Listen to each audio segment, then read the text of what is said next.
मेरा नाम राघव है। मैं और मेरी पूरी परिवार मुंबई में रहते हैं। जब भी मैं अपने गांव के बारे में सोचता हूं तो मेरा शरीर पूरा सुन्न पड़ जाता है। दरअसल बात उस समय की है जब मेरी बीवी प्रेग्नेंट हुई थी 2000 ईस्वी में। डॉक्टर ने हमें कहा था गीता की अच्छी सेहत के लिए शुद्ध वातावरण की ज़रूरत है। फिर हम सब ने सोचा गांव के अलावा शुद्ध वातावरण तो कहीं नहीं मिलेगा, क्यों न इसी बहाने गांव भी हो आएंगे। फिर हम लोग गांव के लिए निकल पड़े। लेकिन मेरा एक फैसला मेरी और गीता की जिंदगी हमेशा के लिए नर्क बन के रह जाएगी। बहुत लंबी सफर के बाद हम उस गांव पहुंचे। उस अंधेरी रात में गांव काफी सुंदर लग रही थी। वहां एकदम शांति लग रही थी।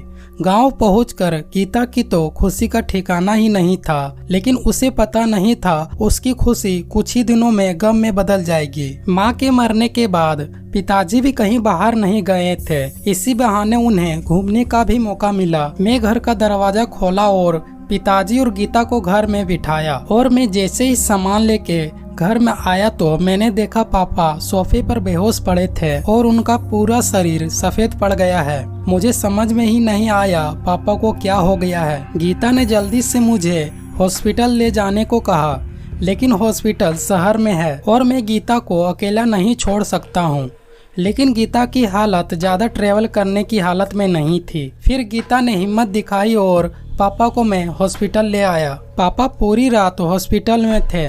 दरअसल बीपी लो होने के कारण पापा बेहोश हो गए थे। डॉक्टर ने ग्लूकोज चढ़ा के पापा को घर ले जाने को कहा। मैं उधर गीता को रात भर कॉल लगाया, लेकिन गीता कॉल नहीं उठाई। अगली सुबह मैं दोपहर को गांव पहुंचा तो जो मैंने देखा बहुत ही अजीब थी। मैंने देखा गीता दीवार की तरफ खड़ी थी और अपने नाखून से दीवार को नोच रही थी। इस दृश्य को देखकर मैं अंदर से कांप गया और मैं जैसे ही गीता को आवाज दिया वह दीवार को नोचना बंद कर दी और मेरे पास आकर पिताजी के बारे में पूछने लगी। मैं डरते हुए उसके पास गया और सोचा ये स्ट्रेस का नतीजा है और मैं गीता को लेकर उसे कमरे में सुला दिया। अगले कुछ दिनों तक कुछ नहीं हुआ। एक रात मेरी अचानक से आँख खुली। गीता रूम में नहीं थी। मैंने उसे पूरे घर में ढूंढा, लेकिन वो कहीं नहीं थी। जब मैं छत पर गया तो मेरी होश ही उड़ गई। गीता मुझे देख कर वह अचानक से गिर पड़ी। मैं जब उसके पास गया तो उसे कोई होश ही नहीं थी और उसे पता ही नहीं है उसके साथ क्या हो रहा है और वह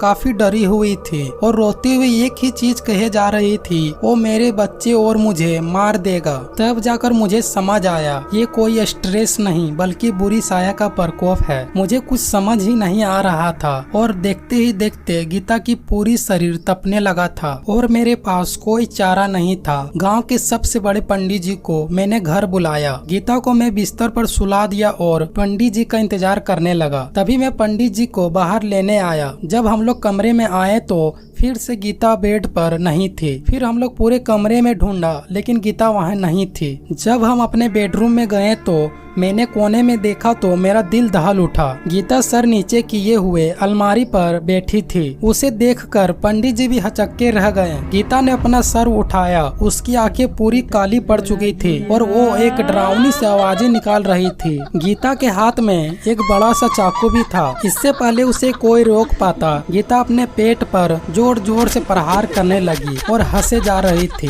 कुछ ही पलों में गीता बेहोश होकर अलमारी से नीचे गिर गई। ये सब देखकर मैं सुन पड़ गया और मेरी आंखों से आंसू रुक ही नहीं रहे थे। फिर पंडित जी ने मुझे बाहर जाने को कहा और मैं बाहर आ गया। उन्होंने बताया करीब 50 साल पहले इसी गांव में एक लड़का एक छोटी जात के लड़की से शादी की थी और उसे एक बच्चा भी होने वाला था, लेकिन उसके घर वाले को ये मंजूर नहीं था। एक दिन उसके घर वालों ने उसे बड़े बेरहमी से मार डाला। तब से लेकर आज तक गाँव में किसी भी गर्भवती महिला को अकेला नहीं छोड़ते हैं। कहते हैं उसी लड़की की साया किसी को मां नहीं बनने देता है। ये सब सुनकर मैं उस दिन तड़प तड़प के रोया।